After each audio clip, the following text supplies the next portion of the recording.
26 अप्रैल 2024 को यूपी के कानपुर के खेरसा गांव में सुबह की पहली किरणें अभी जमीन पर उतरी भी नहीं थी और गांव के पुराने तालाब की सतह पर कुछ अजीब सा तैर रहा था। सुबह के वक्त वो मंजर देखकर गांव वालों की रूह कांप जाती है। गांव के लोगों ने देखा कि तालाब की सतह पर एक इंसान का शरीर तैर रहा है। लोग तुरंत पुलिस को कॉल करते हैं। पुलिस मौके पर पहुंचती है और मामले की जांच पड़ताल करती है। पुलिस को इस केस की गुत्थी सुलझाने में लगभग 7 महीने लग जाते हैं और 7 महीने बाद जब इस केस के सारे पत्ते खुलते हैं तो लोग दंग रह जाते हैं, क्योंकि इस क्राइम के तार जुड़े थे मशहूर बागेश्वर धाम से। इस कहानी की असल शुरुआत होती है उत्तर प्रदेश के कानपुर से, और कानपुर में एक छोटा सा गांव था, खेरसा गांव, और इसी गांव में रहता था 45 साल का दिनेश अवस्थी, जो कि पेशे से एक ट्रक ड्राइवर था। उसकी ज़िंदगी का ज़्यादातर हिस्सा पहियों पर गुजरता था। वो हफ्तों महीनों तक घर से दूर रहता था और ट्रक ड्राइवरी करता था ताकि वो अपने परिवार का पेट भर सके और उसका परिवार आराम की ज़िंदगी बिता सके। उसके घर में उसकी पत्नी पूनम और 2 छोटे भाई थे। अब 23 अप्रैल 2024 की रात को दिनेश अपने घर पे ही था और अपने घर पे वो अपनी पत्नी और भाइयों से कह के निकलता है कि मुझे फ़ोन आया है और मुझे एक ऑर्डर डिलीवर करना है, तो इसलिए मुझे अभी निकलना होगा। और ये बोलकर दिनेश अवस्थी 23 अप्रैल 2024 की रात को निकल जाता है। लेकिन अब 2 दिन बीत गए थे, दिनेश अवस्थी घर नहीं लौटा था। उसके एक छोटे भाई अश्विन अवस्थी ने अपने भाई की गुमशुदगी की रिपोर्ट पुलिस में लिखवाई। पुलिस कंप्लेंट दर्ज करती है, लेकिन अभी तक दिनेश अवस्थी का कुछ पता नहीं लगा था। अब 3 दिन बीत जाते हैं और 3 दिन बाद 26 अप्रैल की सुबह गांव के तालाब में कुछ ऐसा तैरता हुआ मिला जिसने पूरे इलाके में सनसनी फैला दी थी। एक लाश के हाथ पैर बंधे हुए और शरीर से एक भारी पत्थर बंधा हुआ तालाब में तैर रहा था। जब लाश को बाहर निकाला गया, उसकी शिनाख्त की जाती है, तो पता चलता है कि ये कोई और नहीं बल्कि दिनेश अवस्थी ही है, जो 3 दिन पहले 23 अप्रैल की रात को घर से ट्रक चलाने के लिए बोल के निकला था। अब दिनेश के घर में कोहराम मच गया था। उसकी पत्नी, उसके दोनों भाई का रो रो कर बुरा हाल हो गया था।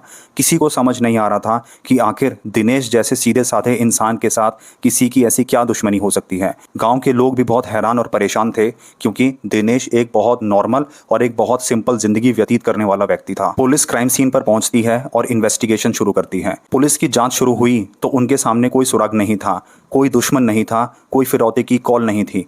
तो आखिर कातिल कौन था? पुलिस की जांच अंधेरे में तीर चलाने जैसी थी। अब जैसा कि हम जानते हैं कि हर कहानी का एक विलन होता है, लेकिन दोस्तों इस कहानी में एक नहीं बल्कि 2 विलन थे। दरअसल दिनेश की पत्नी पूनम थी और 2 छोटे भाई थे। एक छोटा भाई अपनी नौकरी करने के लिए सुबह घर से निकलता और रात को घर पहुंचता, लेकिन दूसरा भाई मनोज कोई नौकरी नहीं करता था, वो सारा दिन घर पे ही रहता। अब दिनेश ट्रक ड्राइवरी के लिए कई हफ्तों महीनों तक बाहर रहता और एक छोटा भाई अश्विन अवस्थी भी नौकरी के सिलसिले में बाहर चला जाता।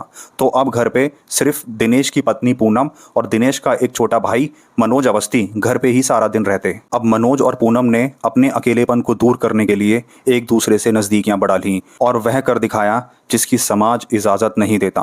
पूनम और मनोज के बीच एक नाजायज़ रिश्ता पनपने लगा, एक ऐसा रिश्ता जो चोरी छिपे चल रहा था। घर का देवर जो भाई की अमानत का रक्षक होना चाहिए था, वही भक्षक बन चुका था, और पत्नी जिसे 7 जन्मों का साथी माना जाता है, वह किसी और के साथ अपने भविष्य के सपने बुन रही थी। मनोज और पूनम की जिंदगी अभी तक ठीक चल रही थी, लेकिन एक दिन दिनेश अवस्थी अचानक घर वापस आ गया और उसने वह चीज़ देख ली जिसकी उसने कभी कल्पना भी नहीं की थी। उसने अपनी पत्नी पूनम और छोटे भाई मनोज अवस्थी को एक आपत्तिजनक स्थिति में देख लिया। ये सब देखने के बाद दिनेश को अपनी पत्नी और भाई पर बहुत गुस्सा आता है। उस दिन घर में तूफान आ गया था, लड़ाइयाँ हुई, बहस हुई। दिनेश के लिए यह सिर्फ एक धोखा नहीं था, यह उसकी पीठ पर छुरा घोंपने जैसा था। एक तरफ पत्नी, दूसरी तरफ एक सगा भाई। पूनम और मनोज को लगा कि अब उनका राज खुल चुका है। उन्हें डर था कि दिनेश उन्हें समाज में बेइज्जत करके घर से बाहर निकाल देगा और उनका रिश्ता हमेशा के लिए खत्म हो जाएगा, और इसी डर ने उन्हें हैवान बना दिया। उन्होंने एक फैसला किया, अगर उनका रिश्ता कायम नहीं रह सकता तो उस रिश्ते के रास्ते में आने वाले को ही हमेशा के लिए हटा दिया जाए, और वह कांटा था दिनेश अवस्थी। 23 अप्रैल 2024 की रात जब दिनेश घर में ही था, उसकी पत्नी पूनम और उसका भाई मनोज दोनों ने मिलकर उस पर हमला कर दिया। पहले डंडों से पीटा, फिर एक तेजधार हथियार से उसके ऊपर वार कर दिया, जिसके बाद दिनेश अवस्थी की सांसें रुक गईं। लेकिन उसकी पत्नी और उसके भाई का काम अभी खत्म नहीं हुआ था। उन्होंने रात के अंधेरे में उसके हाथ पैर रस्सी से बांधे, शरीर पर एक भारी पत्थर बांधा और पास के ही एक तालाब में फेंक दिया। उन्हें लगा कि उन्होंने हर सबूत मिटा दिया है। उन्हें लगा कि दिनेश की कहानी तालाब की गहराई में हमेशा के लिए दफन हो गई। लेकिन वो बिल्कुल गलत थे, क्योंकि सच पानी की तरह ही होता है। आप उसे कितना भी नीचे दबाएं, एक दिन वह सतह पर आ ही जाता है। 3 दिन बाद 26 अप्रैल 2024 को जैसे ही दिनेश की लाश तालाब में तैरती हुई मिली, पूनम और मनोज समझ गए कि अब उनका यहाँ रहना खतरे से खाली नहीं है। पुलिस की सुई उन पर कभी भी घूम सकती है। तो जिस दिन दिनेश का अंतिम संस्कार हुआ, उसी रात दोनों गांव से भाग निकले। वो पहले लखीमपुर गए, फिर सीतापुर गए।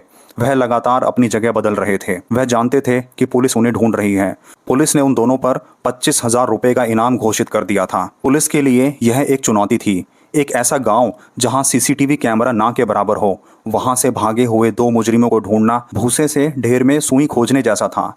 दिन हफ्ते में और हफ्ते दिन में बदलने लगे। दूसरी तरफ छोटे भाई अश्विन अवस्थी, जिसने अपने बड़े भाई दिनेश अवस्थी की मिसिंग की रिपोर्ट लिखवाई थी, उसकी सारी उम्मीदें टूट चुकी थीं। उसे क्या पता था कि उसके एक भाई का कातिल उसका दूसरा भाई और उसकी भाभी ही निकलेंगे। उधर दूसरी तरफ पूनम और मनोज ने अपना एक नया ठिकाना ढूंढ लिया था। एक ऐसी जगह जहां कोई उन पर शक नहीं कर सकता था, और वो था मध्य प्रदेश का मशहूर बागेश्वर धाम। एक ऐसी जगह जहां लाखों की भीड़ होती है, जहां भक्ति का माहौल होता है।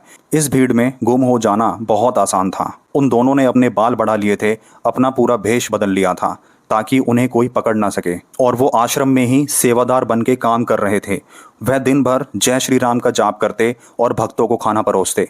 उनके चेहरे पर शिकन नहीं था कि उन्होंने कितना बड़ा अपराध किया है। 7 महीनों तक वह एक झूठी जिंदगी जीते रहे, और इधर एक तरफ कानपुर पुलिस उनकी हर तरफ खोज कर रही थी, और दूसरी तरफ यह दोनों एक पवित्र स्थान की आड़ में छिपे थे। दोनों को लगा कि उन्हें अब कोई पकड़ नहीं पाएगा, लेकिन हर अपराधी एक गलती जरूर करता है, एक ऐसी गलती जो उसकी पूरी प्लानिंग पर पानी फेर देती है। 7 महीने फरार रहने के बाद अचानक पूनम और मनोज ने अपना फोन ऑन कर दिया, शायद किसी से कॉल करने के लिए या ये देखने के लिए कि बाहरी दुनिया में आखिर चल क्या रहा है। उन्हें नहीं पता था कि यूपी पुलिस ने उनके नंबर को सर्विलेंस पर रखा हुआ था।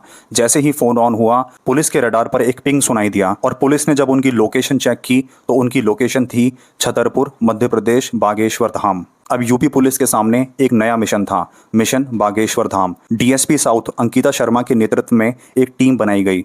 यह एक संवेदनशील मामला था। बागेश्वर धाम एक बड़ी धार्मिक जगह है, वहाँ लाखों की भीड़ होती है।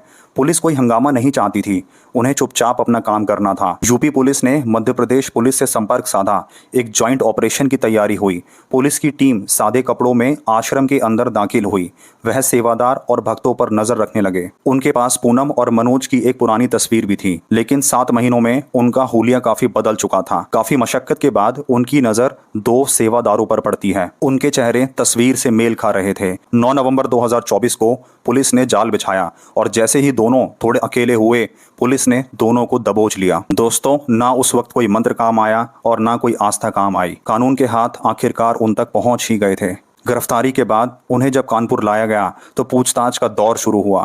पहले तो मनोज ने पूरा इल्जाम अपने सिर लेने की कोशिश की। उसने कहा कि पूनम बेकसूर है, हत्या सिर्फ उसने की है। शायद वह अपने प्यार को बचाने की एक आखिरी कोशिश कर रहा था।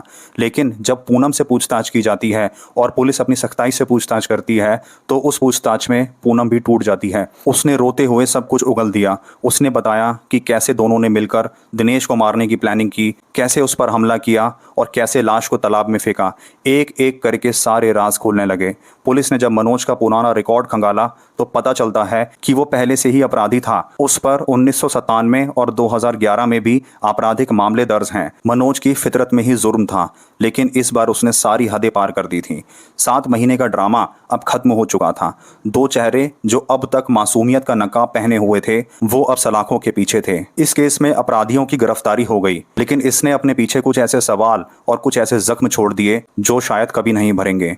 उनके परिवार के बारे में सोचिए दोस्तों। अश्विनी अवस्थी, जिसने अपने भाई के लिए इंसाफ की लड़ाई शुरू की, उसे अब इस सच के साथ जीना पड़ेगा कि उसके एक भाई का कातिल उसका दूसरा भाई और उसकी भाभी है। यह एक ऐसा दर्द है दोस्तों जिसकी कोई दवाई नहीं है। तो दोस्तों ये था आज का केस। अपना ख्याल रखिए, अपनी फैमिली का ख्याल रखिए, सतर्क रहिए, सावधान रहिए। मिलते हैं अगले केस में एक नई कहानी के साथ। तो ऐसे ही ट्रू क्राइम स्टोरीज देखने के लिए वीडियो लाइक करके चैनल सब्सक्राइब कर दें, बेल आइकन प्रेस कर दें जिससे नेक्स्ट वीडियो आपसे मिस ना हो।